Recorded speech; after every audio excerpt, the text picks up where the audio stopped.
জটিল রাজনীতি উনি কখনোই আমি ওনাকে করতে দেখি নাই। আমি তো যখন আমি সক্রিয় রাজনীতি শুরু করলাম তখন তো আমি অনেক আমাদের রাজনৈতিক দলীয় কর্মকাণ্ডের কর্মসূচির কারণে আমার অনেক সময় আমি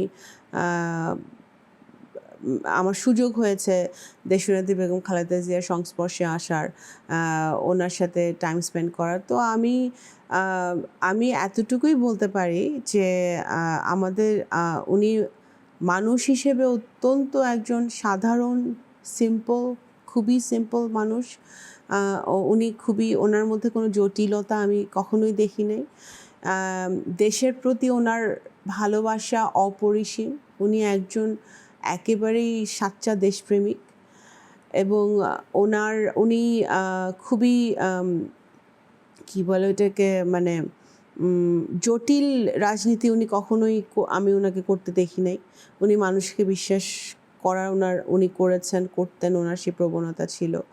উনি ওনার দলের জন্য যারা কষ্ট করেছে বা যাতে দেখেছেন তাদের জন্য ওনার সহানুভূতি ছিল, তাদের এখনও আছে আমি বলবো।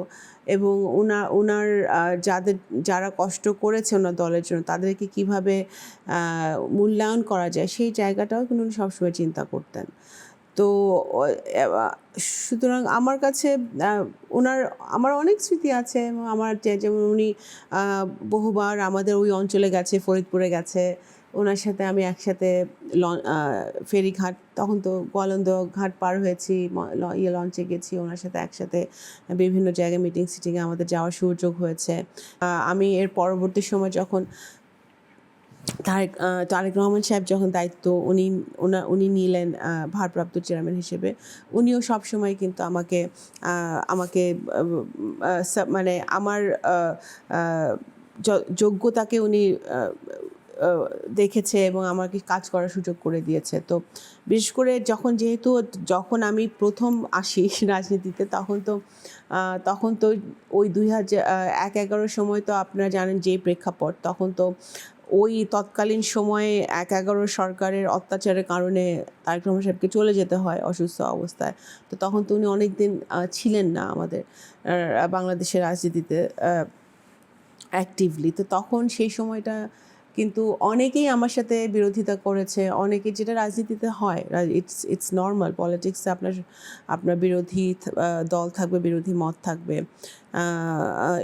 It's a fight, it's always a fight.